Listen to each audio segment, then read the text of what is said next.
فأنا ناصح لإخواني بالصدع بالحق تبيض وجوههم. السكوت في مسألة الحزبية يضرها، فاصدع بما تؤمر وأعرض عن المشركين. سلامي على دماج ورجالها والشيخ يحيى ودار العلم يا سعد بانيها. بسم الله الرحمن الرحيم. الحمد لله والصلاة والسلام على رسول الله وعلى آله وصحبه ومن والاه. يا أيها الذين آمنوا اتقوا الله حق تقاته ولا تموتن إلا وأنتم مسلمون. يا أيها الذين آمنوا اتقوا الله وقولوا قولا سديدا يصلح لكم أعمالكم ويغفر لكم ذنوبكم ومن يطع الله ورسوله فقد فاز فوزا عظيما. يا أيها الناس اتقوا ربكم الذي خلقكم من نفس واحدة وخلق منها زوجها وبث منهما رجالا كثيرا ونساء واتقوا الله الذي تساءلون به والأرحام إن الله كان عليكم رقيبا.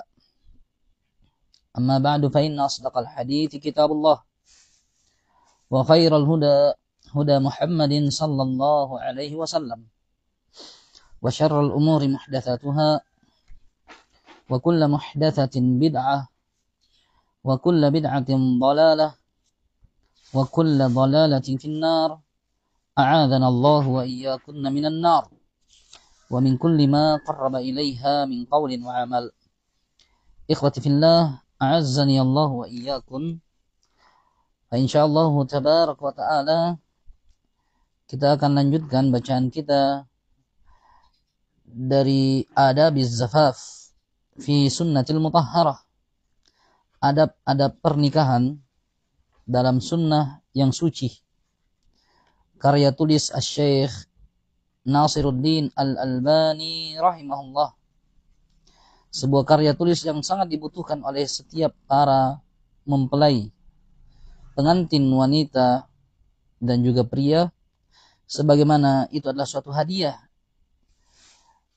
dan bingkisan berharga bagi setiap yang akan masuk dalam jenjang pernikahan. Dan adab-adab yang disebutkan adalah adab yang sangatlah penting, adab yang dibutuhkan oleh setiap sepasang suami istri dalam perjalanan hidup keduanya. Nah, dan alhamdulillah kita telah sampai pada adab yang ke-18. Setelah menyebutkan apa yang berkaitan dengan wanita datang bulan ataukah nifas, maka beliau akan masuk pada pembahasan yang selanjutnya. Beliau mengatakan jawazu al-azali, bolehnya melakukan al-azal. Azal dalam bahasa artinya menjauhkan atau menjauh. Yang dimaksud dengan al-azal di sini adalah an-naz'u ba'dal ilaji liyunzila kharijal farji. An-naz'u mencabut, maaf saja, yang dicabut yaitu kemaluan sang suami. Sang suami mencabut kemaluannya setelah dia memasukkannya, yaitu ke dalam pasangannya. Liyunzila kharijal farji, agar spermanya diturunkan di luar kemaluan, yaitu di luar kemaluan istrinya. Ini yang dimaksud dengan al-azal. Al-azal adalah an-naz'u ba'dal ilaj, mencabut, mengeluarkan timba dari sumur agar air tersebut ditumpahkan di luar sumur. Timba dan sumur. Ini ungkapan supaya tidak terlalu vulgar. Tayyib, jawazul azal, bolehnya al-azal, yaitu bolehnya bagi seorang pria untuk menumpahkan airnya di luar sumur. Baik. Dan tentunya barakallahu fikum hal itu dilakukan begitu dia sudah merasa akan mencapai puncak hubungannya tadi. Sebelum dia mendapatkan puncak dari kenikmatan berhubungan, maka dia mencabut dan mengeluarkan timbanya dan menumpahkan air di luar kemaluan. Dan hal ini dilakukan adalah kekhawatiran karena dia khawatir terjadinya kehamilan. Nah, apakah barakallahu fikum dikarenakan apabila hamil maka air susu istrinya akan berubah rasanya?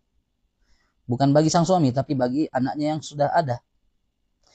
Karena barakallahu fikum hamilnya seorang wanita yang menyusui akan mempengaruhi kadar ASI. Sehingga bisa saja anaknya yang sekarang ini menyusu tidak mau lagi menyusu. Karena rasanya berubah. Karena dengan hamilnya seorang wanita maka tentu saripati dari makanannya itu akan tersalurkan kepada janin yang baru tumbuh. Sementara dia juga butuh untuk menyusui anaknya. Sehingga gizi dari apa yang ia makan itu akan terbagi. Sebagian ke arah janin dan sebagian ke arah air susu. Dan hal ini tentu akan berpengaruh pada rasa air susu yang diminum oleh anaknya yang sekarang. Maka biasanya apabila seorang pria atau seorang wanita ingin menyempurnakan susuannya kepada anaknya sampai 2 tahun, maka dia akan berusaha menghindar dari kehamilan. Dia berusaha untuk menghindar dari kehamilan. Dan di antara cara yang dibolehkan untuk menghindari kehamilan adalah al-azl ini. Seorang pria apabila berhubungan badan dengan istrinya sebelum dia mencapai klimaks pada puncak kenikmatannya, maka dia mencabut lalu menumpahkannya di luar kemaluan sang istri. Atau barakallahu fikum dikarenakan istrinya menderita penyakit yang telah dicek dan dipastikan oleh tim medis kesehatan bahwa apabila wanita ini hamil maka akan bermudarat atau bahkan mungkin bisa mengantarkan kepada kematian. Maka barakallahu fikum di antara hal untuk menghindari kehamilan tersebut adalah dengan cara al-azl. Dengan cara al-azl. Dan ini adalah di antara hal yang kata penulis jawazul azli, bolehnya melakukan azl. Nah, dengan tujuan yang seperti disebutkan di atas barakallahu fikum boleh untuk melakukan al-azl. Wa yajuzu lahu ay ya'zila anha ma'ahu, dan boleh bagi sang suami untuk menjauhkan dari istrinya airnya, spermanya, yaitu dia tidak menumpahkannya di dalam vagina, tapi barakallahu fikum dia menumpahkannya di luar vagina karena khawatir terbuahi. Wa fihi ahadits, dan dalam pembahasan ini terdapat beberapa hadis. Al-awwal, yang pertama, an Jabir radhiyallahu anhu qala, dari Jabir radhiyallahu anhu beliau berkata, kunna na'zilu wal Qur'anu yanzilu, dahulu kami melakukan azl, yaitu kami selaku seorang suami biasa atau kadang-kalanya menumpahkan sperma di luar dan tidak menumpahkan sperma ke dalam kandungan istrinya. Wal Qur'an yanzil, sementara Al-Qur'an masih turun. Maksud beliau yaitu Jabir bin Abdullah radhiyallahu anhu, sekiranya hal itu terlarang, sekiranya hal itu adalah sesuatu yang haram, maka Al-Qur'an tidak akan mendiamkannya, dan Allah mengetahui as-sirra wa yakhfa, apa-apa yang dirahasiakan dan disembunyikan. Nah, mungkin ini tidak sesuatu yang tidak diceritakan kepada Nabi, tapi Allah Maha melihat, Allah Maha mengetahui apa yang dilakukan oleh seorang pria terhadap istrinya di ruang tertutup, terkunci di waktu yang malam gelap gulita. Allah tahu. Oleh karena itu Jabir mengatakan, dahulu kami melakukan al-azl, menumpahkan sperma di luar kandungan seorang wanita, sementara Al-Quran turun, yaitu Al-Quran turun dan tidak menyebutkan tentang terlarangnya hal itu. Sekiranya hal itu terlarang, maka pasti akan disebut. Kalau Nabi tidak mengetahuinya, maka tentu Allah tidak akan mendiamkan sesuatu yang salah, karena Al-Quran masih saja diturunkan.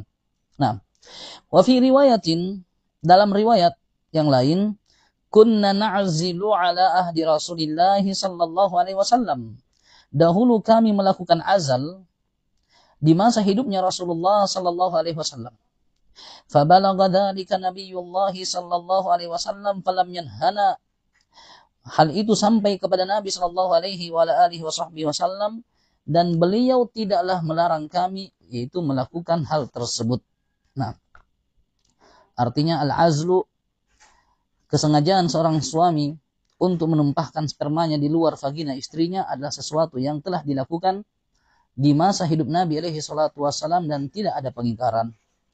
Ats-tsani, yang kedua, An Abi Sa'id Al-Khudri radhiyallahu anhu qala, dari Abi Sa'id Al-Khudri radhiyallahu anhu, beliau berkata, Ja'a rajulun ila Rasulillah sallallahu alaihi wasallam faqala inna li walidah. Seorang pria datang kepada Rasulullah sallallahu alaihi wasallam dan dia pun berkata, sesungguhnya aku punya budak wanita. Wa na'azilu anha, dan saya melakukan azl, yaitu menjauhkan sperma darinya. Nah, seorang pria boleh menggauli budak wanitanya walaupun itu bukan istrinya. Allah Azza wa Jalla telah menyebutkan tentang bolehnya hal itu dalam Al-Quranul Karim. Walladzina hum li furujihim hafizun. Tentang penghuni surga Allah menyebutkan, dan orang-orang yang menjaga kemaluannya. Illa ala azwajihim aw ma malakat aimanuhum, kecuali terhadap istri, yaitu mereka tidak jaga kemaluannya karena istri adalah sosok yang halal bagi mereka. Illa ala azwajihim aw ma malakat aimanuhum, atau pada budak-budak wanita yang mereka miliki. Budak wanita yang mereka miliki, bukan budaknya orang lain. Karena budaknya orang lain tentu akan dinikmati dan dipakai oleh pemiliknya.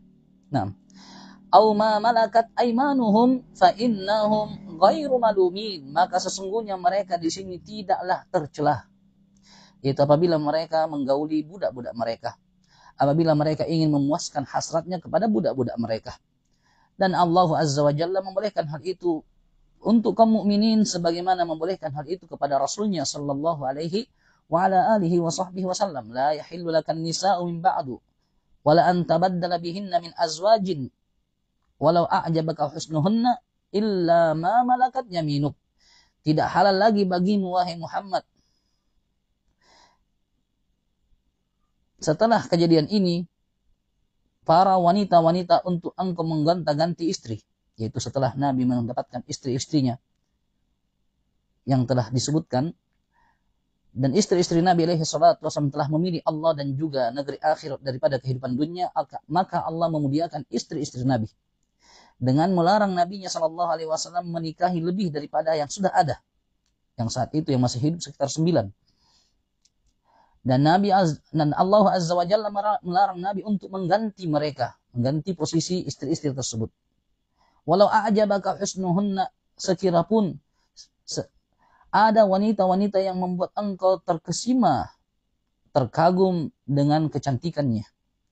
Apa yang ada sekarang ini dari istri-istrimu, maka jangan engkau ganti dan jangan engkau ceraikan.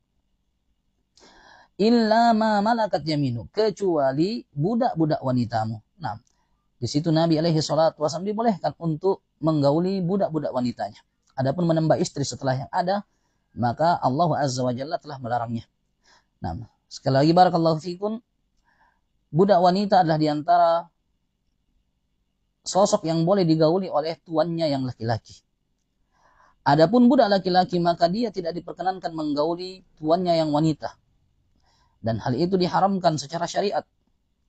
Yang diperkenankan memperlakukan atau merasa mengambil kesenangan dari budaknya adalah budak wanita yang digunakan atau dijadikan sebagai tempat bersenang-senang oleh tuannya yang laki-laki. Adapun budak laki-laki, maka tuannya yang perempuan tidak diperkenankan untuk bersenang-senang dengannya, kecuali apabila keduanya ingin menikah. Nah, karena seorang wanita yang merdeka tidak diizinkan oleh Allah Subhanahu wa taala untuk bersenang-senang dengan budaknya yang laki-laki. Demikian itu dikarenakan laisad dzakaru kal untha, Tidak sama laki-laki dan perempuan. Laki-laki diizinkan menikah lebih dari satu, sementara perempuan tidak diperkenankan dan tidak diperbolehkan untuk menikahi lebih dari satu pria dalam satu kesempatan. Nah, artinya dalam satu status. Adapun kalau dia sudah diceraikan atau suaminya meninggal, maka dia menikah lagi, maka hal itu berbeda.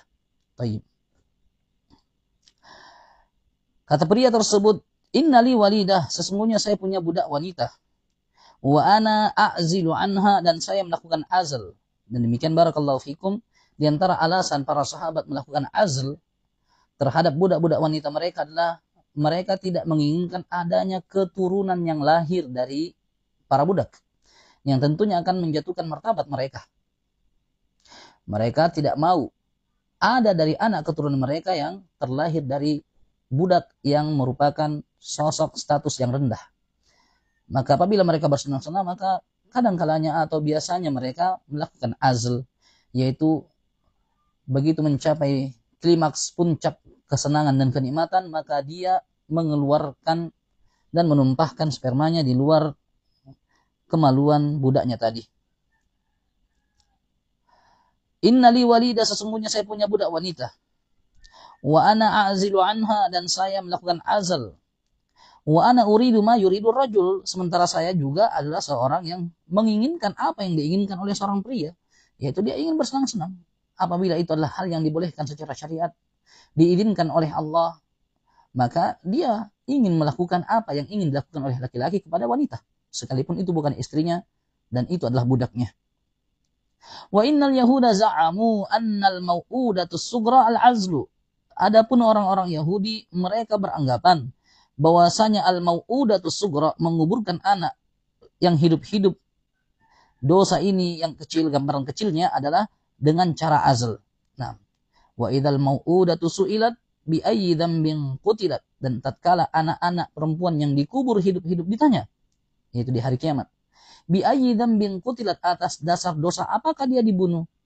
Orang-orang Yahudi beranggapan sebagaimana membunuh anak hidup, mengubur anak hidup-hidup adalah dosa besar, dikarenakan keinginan orang tua adalah tidak menginginkan dan mengharapkan kehadiran anak. Maka orang Yahudi menganggap bahwasanya azl itu adalah bentuk kecil daripada al-mau'udah, mengubur, membunuh anak yang masih anak-anak yang perempuan yang masih hidup. Dan mereka mengatakan ini adalah bentuk mau'udah, dosa membunuh anak yang kecil. Yaitu mereka menilai dari sisi keinginan. Sebagaimana di masa jahiliyah, wa idza busyira ahaduhum bil untha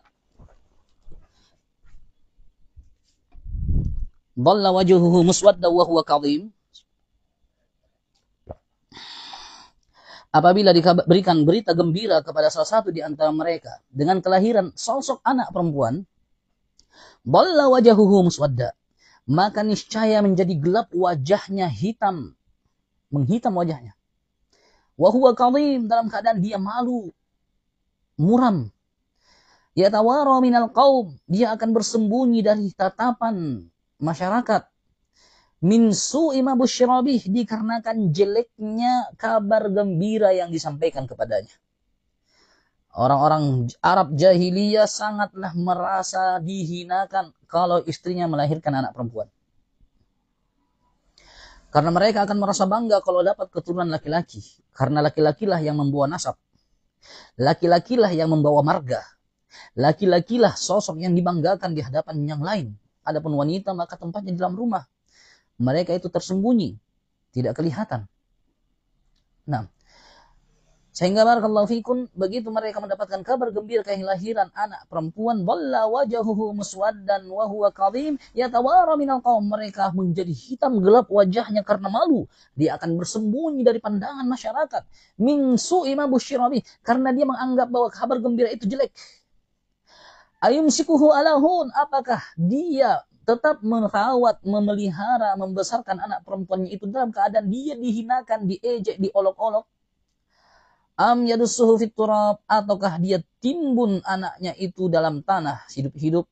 Sa'a ma yahkumun, alangkah buruk keputusan yang mereka ambil. Ini orang-orang jahiliyah. Dahulu mereka membunuh anak perempuannya. Sehingga orang Yahudi menganggap bahwa orang yang melakukan azal itu sama saja seperti dosa yang disebutkan tadi. Faqala Rasulullah sallallahu alaihi wasallam, maka Rasulullah sallallahu alaihi wasallam mengatakan, kadzabat yahudu, orang-orang Yahudi salah. Kadzabat ay akhta'a. Orang-orang Yahudi dalam anggapannya ini keliru. Lau aradallahu ay yakhluqahu, kalau memang Allah ingin menciptakan anak dari hubungan suami istri ataukah tuan dan juga budaknya, lam tastati an tusrifahu, maka pasti kamu tidak akan bisa memalingkannya, yaitu pasti akan tertumpah di dalam rahim. Walaupun kamu bersungguh-sungguh serius untuk menumpahkannya di luar rahim, tapi kalau Allah telah mentakdirkan sesuatu untuk wanita tadi, apakah dia istrimu ataukah itu adalah budak wanitamu, maka pasti akan jadi. Sadar tidak sadar, walaupun mungkin hanya setetes, dua tetes yang tertumpah di dalam rahim, bisa saja satu tetesan itu menjadi sesuatu yang berharga berupa anak keturunan. Nah, kata Nabi, "Lau aradallahu ay yakhluqahu lam tastati an tasrifah." Kalau memang Allah ingin menciptakan jiwa berupa lahirnya seorang anak, kamu tidak akan bisa memalingkannya. Yaitu mungkin saja kamu terbawa dengan rasa nyaman dan rasa nikmat, sehingga yang tadinya berencana dan berniat menumpahkannya di luar rahim, malah mengambil kenikmatan puncaknya dengan tetap membiarkannya tumpah di dalam rahim. Allah musta'an. Al-thalith, hadits yang ketiga. An Jabirin radhiyallahu an. Dari Jabir radhiyallahu anhu. Anna rajulan ata Rasulullah sallallahu alaihi wasallam faqala. Bahwasanya seorang pria datang kepada Rasulullah sallallahu alaihi wasallam lalu berkata, "Inna li jariyatun hiya khadimuna wa saqiyatuna." Sesungguhnya saya punya budak perempuan, dia itu pelayan kami dan dia juga itu yang menuangkan air untuk kami. Yaitu dia ditugaskan selain melayani pekerjaan rumah, juga ditugaskan untuk menyirami tanaman, menyirami kebunnya. Wa ana atufu 'alaiha, kata muhakkik, kata beliau, ai ujami'uha, saya menjimainya. Wa akrahu hamlaha minni biwalad, dan saya benci kalau dia hamil dikarenakan aku mengandung seorang anak. Baik. Wa ana atufu 'alaiha ay ana ujami'uha, saya berkeliling atasnya, yaitu saya memperlakukannya seperti seorang pria di atas seorang istri. Atufu 'alaiha. Wa ana akrahu an tahmil, dan saya benci kalau dia nantinya hamil. Dia tidak menginginkan budaknya yang dijadikan sebagai pelayan hamil, karena apabila seorang budak itu hamil, maka fungsinya sebagai budak tentu akan berkurang dikarenakan dia mengandung. Dia tidak bisa lagi melakukan tugas-tugasnya. Nah, dan juga apabila terlahir anak, maka anak itu adalah anak budak, bukan, barakallahu fikum, tidak lagi menjadi seorang yang mulia, dikarenakan itu adalah anak separuhnya budak, separuhnya dari orang merdeka. Beda halnya dengan apabila itu dari istrinya, maka itu adalah anaknya, dia dari orang merdeka dan istrinya yang merdeka. Penuh sebagai orang yang merdeka. Kehormatan dan kemuliaan itu penuh. Sehingga wa akrahu an tahmila, dan saya benci kalau nantinya dia bunting. Faqala, maka Nabi sallallahu alaihi wasallam mengatakan, azil anha in syi'ta, kalau mau silakan kamu lakukan azal, yaitu tumpahkan spermamu di luar rahim. Fa innahu sayatiha ma qaddara laha, karena pasti akan mendatangi wanita tersebut apa yang telah ditetapkan untuknya. Yaitu walaupun engkau berusaha untuk azal menumpahkan sperma di luar rahim dan bersungguh-sungguh, maka apa yang Allah telah tetapkan dan catat untuk wanita tersebut pasti akan didapatkan. Kamu tidak ingin dia hamil, tapi kalau Allah menginginkan maka pasti akan hamil. Kamu ingin dia tetap bisa melayanimu, tapi apabila Allah Azza wa Jalla menginginkan, maka pelayanan itu akan berkurang dengan buntingnya dia. Nah, falabithar rajulu, maka orang itu pun pergi beberapa waktu. Thumma atahu, lalu datang lagi kepada Nabi. Faqala, dan dia pun berkata, innal jariyata qad habulat, sesungguhnya budak perempuan tersebut telah bunting. Faqala, maka Nabi mengatakan, qad akhbartuka annahu sayatiha ma qaddara laha. Saya sudah kasih tahu kamu bahwasanya akan mendatangi wanita tersebut apa yang ditakdirkan untuknya. Kalau memang dia harus bunting dari kamu, maka dia akan bunting walaupun kamu menggunakan segala cara untuk menghalangi kebuntingannya. Nah, ini barakallahu fikun beberapa dalil tentang bolehnya al-azlu, yaitu seorang pria mencabut timbanya sebelum dia menumpahkannya di dalam sumur. Nah, qala rahimahullah, al-ula tarkul azli, yang lebih pantas, apalagi itu adalah suami istri, untuk tidak melakukan azl, meninggalkan perbuatan ini, yaitu nikmati, bersenang-senanglah. Fal'an bashiruhunna wa batagu ma kataballahu lakum. Sekarang gaulilah istri-istri kalian dan carilah apa-apa yang Allah tetapkan untuk kalian. Cari kesenangan. Rasakan kenikmatan sampai puas. Dan jangan kurangi keledatan berhubungan dengan menumpahkannya di luar. Karena apabila dia tumpahkan di dalam yang mana itu adalah tempat yang sebenarnya adalah suatu kenikmatan yang penuh dan kepuasan yang lebih. Daripada dia harus menumpahkannya di luar, dia tidak merasakan keledatan seperti yang dia rasakan begitu dia tumpahkan di dalam rahimnya. Baik itu bagi laki-laki yang melakukannya, demikian juga wanita yang digauli. Apabila dia digauli kemudian keduanya mendapatkan klimaks, merasakan puncak kenikmatannya, kemudian ditumpahkan di dalam rahim, maka itu adalah kenikmatan yang lebih. Dan itu adalah puncak dari hubungan.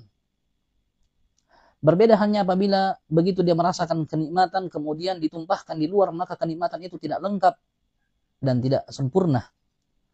Oleh karena itu barakallahu fikun, al-ula tarkul azli, lebih pantas untuk tidak melakukan azl. Nah, kalau memang Allah Azza wa Jalla takdirkan hamil, pasti dia hamil. Walaupun kamu lakukan azl berdasarkan hadits di atas. Annahu sayatiha ma qaddara laha, bahwasanya akan datang kepadanya apa yang telah ditetapkan. Kamu azl tidak azl, pasti dia hamil kalau Allah inginkan. Allah telah mencatat takdir setiap wanita bahwasanya dia akan melahirkan sebanyak sekian, maka akan terjadi walaupun kamu berusaha menjauhkannya dari hal itu. Dan bahwasanya engkau akan mendapatkan keturunan sebanyak sekian walaupun kamu berusaha untuk menggunakan alat kontrasepsi ataupun semisalnya. Karena apa yang Allah tetapkan tidak akan meleset, dan apa yang kamu upayakan belum tentu engkau dapatkan. Walakin tarkuhu aula li umurin, akan tapi meninggalkan azl, tidak melakukan azl, tidak menumpahkannya di luar, itu lebih utama dikarenakan beberapa perkara. Al-awwal, yang pertama, anna fihi idkhal darar 'alal mar'ah lima fihi min tafwiti ladzatiha. Sesungguhnya pada perbuatan ini terdapat kemudaratan terhadap sang wanita, dia istrimu atau budak wanitamu. Dikarenakan pada perbuatan tersebut tafwitun lidzatiha, dia kehilangan keledatan. Nah, dia tidak akan merasakan puncak keledatan dan kenikmatan apabila dia ditumpahkan di luar rahimnya. Tapi kalau dia merasakan terpancarnya sperma di dalam rahimnya, dia akan merasakan kehangatan dan juga keledatan yang lebih daripada hanya di luar rahimnya. Dan hal ini disebutkan oleh Al-Hafidh Ibn Hajar dalam Al-Fath. Tafwitu ladzatiha, dia akan kehilangan keledatan, kenikmatan dari berhubungan. Nah, dia akan merasakan nyaman dan senang. Dia akan merasakan nikmat dalam proses berhubungan tadi. Namun barakallahu fikum, dia kehilangan puncak dari kenikmatan itu. Fa in wafaqat alaihi, tapi kalau sang istri setuju, artinya hal ini makruh apabila sang istri tidak dikasih tahu dan tidak setuju. Dalam artian, sekiranya dikasih tahu, bilang saya nanti mau kak begini. Kalau kita berhubungan dalam kurun waktu sekian tahun untuk menjaga jarak antara anak dengan anak lainnya supaya tidak bermudarat anak yang sekarang kita pelihara ini. Karena kalau kau hamil lagi, nanti susumu berubah. Yang tadinya manis-manis sekarang agak pahit-pahit, kecut-kecut mungkin. Artinya anakmu nanti tidak akan minum susumu lagi, sehingga kita terpaksa harus cari susu sapi, formula dan semisalnya. Dan antibodi anak pun juga tidak lengkap dan sempurna dikarenakan air susu ibu tidak ada yang bisa membandinginya dibandingkan apabila dibandingkan dengan susu formula.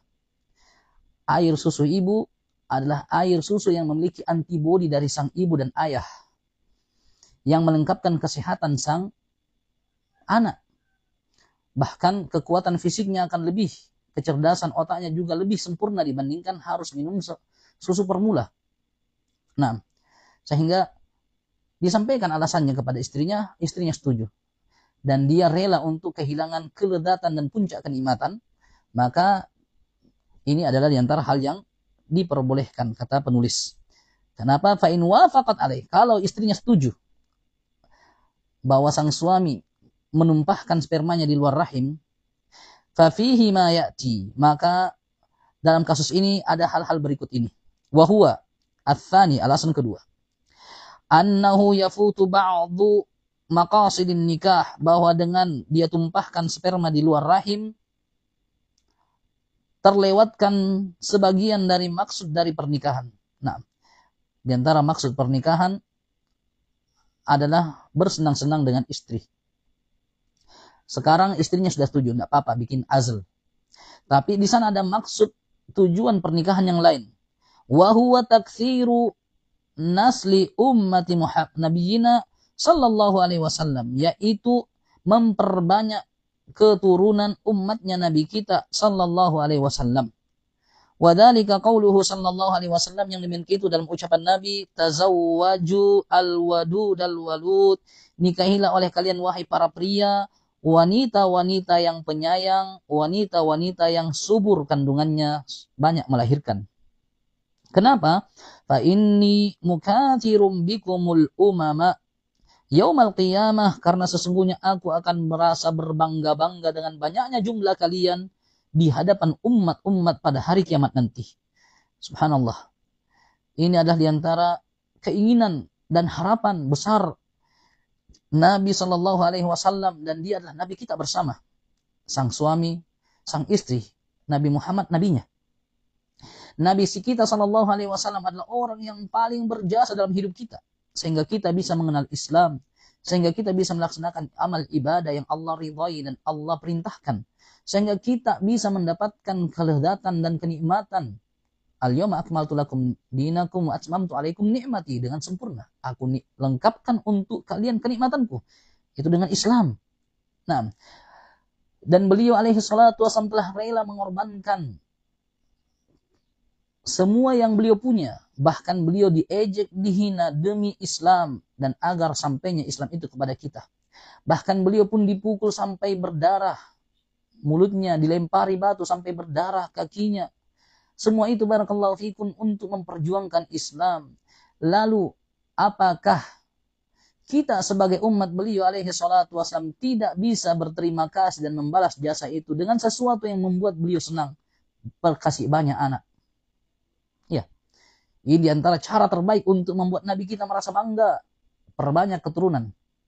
Oleh karena itu barakallahu fikum, diantara perkara yang disebutkan haram oleh para ulama melakukan KB, keluarga berantakan. Ya. Dengan membatasi keturunan. Karena itu bertentangan dengan apa yang diinginkan oleh Nabi dan juga adalah gambaran tidak bersyukurnya seorang umat kepada nabinya. Fa inni mukatsirum bikumul umama yaumal qiyamah, karena saya itu sangatlah merasa bangga nantinya dengan banyaknya jumlah kalian di hadapan umat. Maka lakukan. Seorang wanita kalau memang di Allah Azza wa Jalla berikan kenikmatan subur, setiap tahun bisa melahirkan, Masya Allah, engkau adalah diantara wanita yang akan membuat nabinya senang. Merasa bangga bahwa dia adalah umatku, amatullah, budak perempuan Allah yang banyak melahirkan umat Muhammad sallallahu alaihi wasallam. Kalau di sana barakallahu fikum ada wanita yang mungkin tidak bisa melahirkan dengan banyak, atau mungkin sudah tiba pada masa menopausnya, biarkan suaminya untuk bisa punya anak lagi.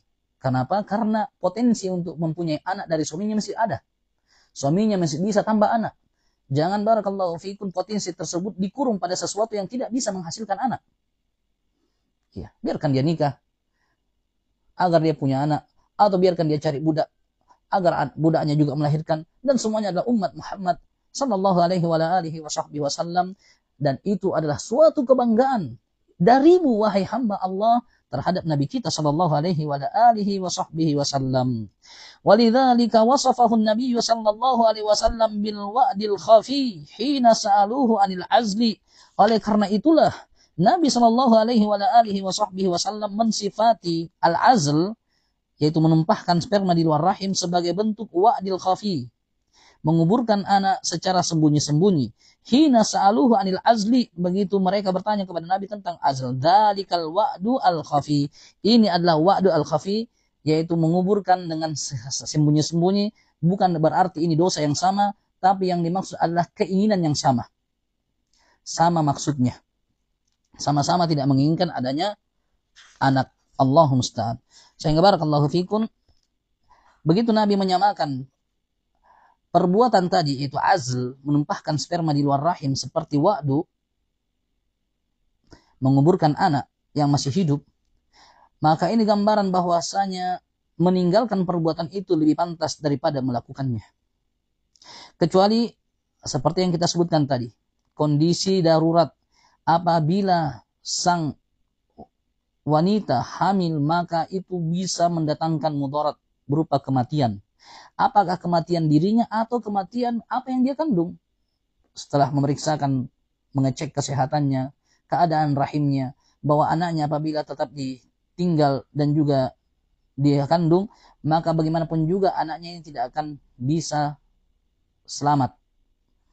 Nah, dikarenakan kondisi kandungannya yang lemah, dikarenakan kandungannya ada penyakit, apakah barakallahu fikunna berupa tumor atau kanker, maka apa-apa yang tinggal itu akan dimakan oleh kankernya, sehingga mengkhawatirkan nantinya dia juga akan binasa. Maka dalam kondisi seperti ini barakallahu fikum, wajib baginya untuk tidak membiarkan kehamilan. Dalam kondisi ini, apabila dipastikan kehamilan adalah bermudarat, maka wajib baginya untuk tidak membiarkan dirinya hamil. Bagaimana kalau dia harus melayani suaminya? Layani suaminya. Tapi barakallahu fikum, jangan biarkan hamil dengan cara azl. Atau barakallahu fikum dengan cara menggunakan alat kontrasepsi, karena kehamilan itu bermudarat. Dan di sana barakallahu fikum banyak alat-alat kontrasepsi yang bisa digunakan. Apakah itu barakallahu fikum dengan menggunakan laulab, kondom bagi laki-laki, atau kondom perempuan yang dimasukkan ke dalamnya, atau barakallahu fikum dengan menggunakan atau mengikat rahimnya sehingga tidak terbuahi, baik itu dalam waktu tertentu. Apabila memang diharapkan kesembuhannya, maka dilepas. Karena Nabi alaihi salatu wasallam mengatakan, la darara wa la dirar, jangan kamu mendatangkan kemudaratan untuk dirimu, jangan juga untuk orang lain. Allah azza wa jalla mengatakan, wala taqatulu anfusakum innallaha kana bikum rahima. Janganlah kalian melakukan sesuatu yang menjadikan diri kalian terbunuh. Sesungguhnya Allah itu mengasihi kalian. Dan ini barakallahu fikum yang difatwakan oleh para ulama, diantaranya Asy-Syaikh Al-Albani, Asy-Syaikh Ibnu Baz, dan yang lainnya. Apabila kehamilan itu bermudarat bagi janin dipastikan, ataukah dipastikan bermudarat bagi sang ibu, maka di sini dia boleh melakukan azl, sebagaimana dia boleh menggunakan alat kontrasepsi untuk menghindari kehamilan. Nah, walihada asyara sallallahu alaihi wasallam ila anna al-aula tarkuhu fi hadits Abi Sa'id Al-Khudri aidan.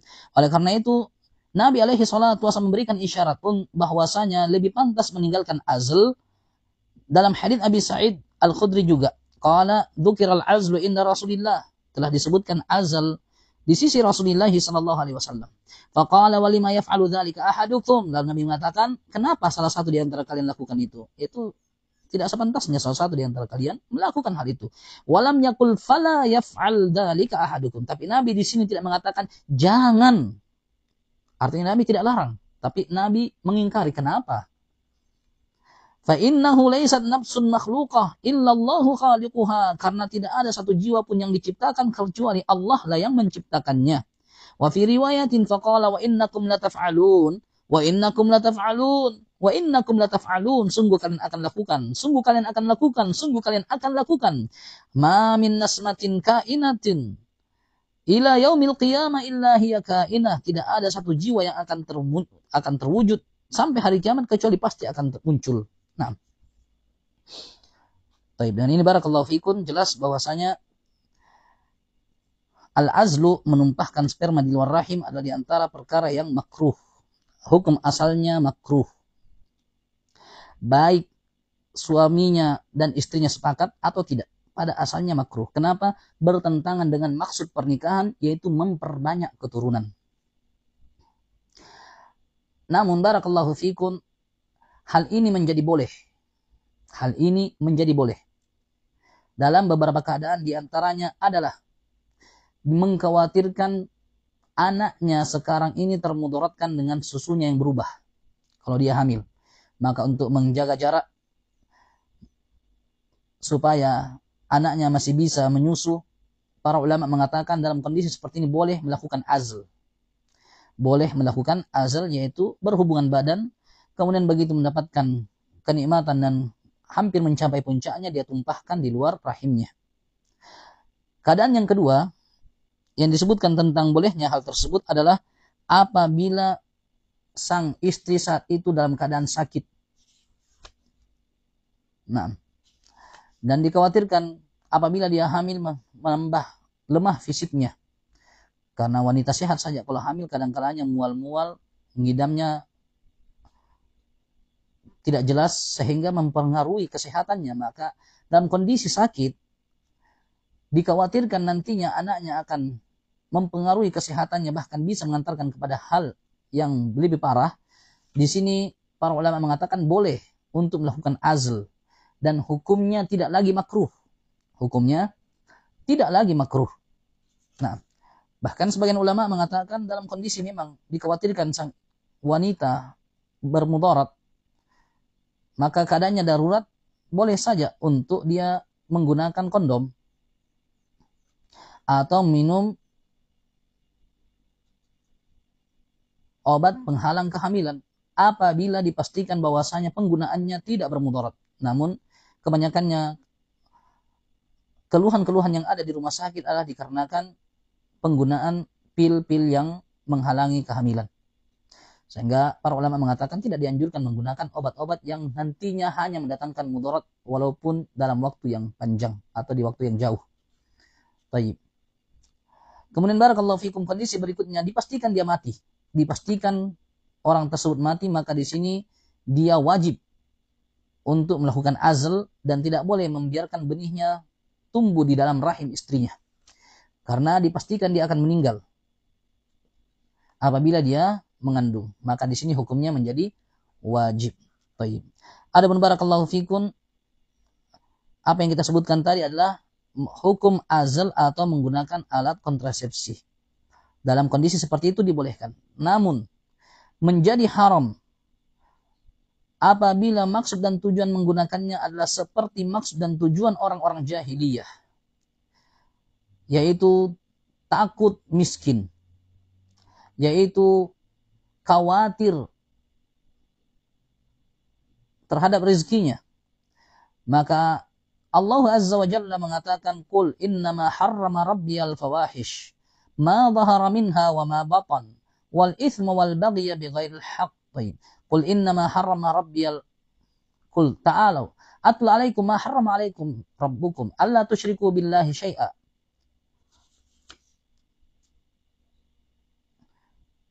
Alla tusyriku billahi syai'a. Baik, kata Allah Azza wa Jalla setelah itu, wa antaqatulu auladakum min imlaq, dan katakanlah, mari sinilah kalian, saya bacakan kepada kalian apa-apa yang Rabb kalian haramkan. Kalian yang diantara yang Allah haramkan adalah kalian mempersekutukan Allah dengan sesuatu apapun. Wa antaqatulu auladakum min imlaq, dan kalian membunuh anak-anak kalian dikarenakan kemiskinan. Dia sengaja melakukan hal tersebut karena miskin. Dia khawatir sekarang saja hidup susah, kalau ada tambah anak lagi semakin susah. Jangan pernah khawatir. Nahnu narzuquhum wa iyyakum, kata Allah, kami yang kasih rezeki mereka sebagaimana kami kasih rezeki kalian. Atau barakallahu fikum, kondisinya sekarang baik-baik saja dalam keadaan sederhana, hidupnya layak-layak saja, wajar-wajar saja. Tapi dia tidak mau hamil lagi, sebagaimana dia tidak ingin mendapatkan keturunan lagi dikarenakan takut semakin susah. Tadi alasan pertama sudah susah, sekarang takut susah. Maka Allah Azza wa Jalla mengatakan, wala taqatulu auladakum khasyatal infaq, khasyatal imlaq, nahnu narzuqukum wa iyyahum. Janganlah kalian membunuh anak-anak kalian dikarenakan takut jatuh miskin, takut susah, uang sekolahnya belum, uang ininya belum, uang ininya ini itu dan juga seterusnya. Nahnu narzuqukum, kami yang kasih rezeki kalian. Sekarang kalian merasa lapang, kami yang kasih rezeki. Wa iyyahum, dan kami juga yang menjamin rezeki anak kalian kalau nantinya lahir. Oleh karena itu barakallahu fikum, para ulama mengatakan kapan al-azl dibarengi dengan maksud seperti maksud jahiliyah, maka hukumnya menjadi haram, tidak lagi menjadi makruh. Kapan azl sengaja menumpahkan spermanya di luar rahim, atau dia menggunakan alat kontrasepsi, nah, baik dengan spiral, ataukah dengan kondom, ataukah menggunakan pil yang menghalangi kehamilan, dibarengi dengan maksud seperti maksud orang-orang jahiliyah menghindari keturunan, maka barakallahu fikum, hukumnya tidak lagi menjadi makruh tapi menjadi haram. Selain apa yang telah lalu penyebutannya, juga dia telah berusaha untuk menjauhkan kebanggaan nabinya sallallahu alaihi wasallam dengan banyaknya keturunan. Nah, ini barakallahu fikum dua adab yang disebutkan oleh penulis. Yang pertama, jawazul azl, pada asalnya boleh atau boleh melakukannya. Dan kemudian barakallahu fikum, beliau mengatakan al-aula tarkul azl, yang lebih pantas untuk meninggalkan al-azl. Artinya hukum asalnya adalah makruh, dibolehkan pada keadaan tertentu, dan menjadi wajib pada satu keadaan, yaitu dikhawatirkan kemudaratan fatal terhadap sang ibu yang mengandung, dan hukumnya menjadi haram, tasyabbuh terhadap orang-orang jahiliyah apabila dibarengi dengan maksud dan tujuan seperti yang diinginkan dan dimaksudkan oleh orang-orang jahiliyah. Ini kesimpulan dari apa yang kita bahas pada kesempatan kali ini. Naktafi subhanallahi wa bihamdihi, astaghfiruka wa atubu ilaik.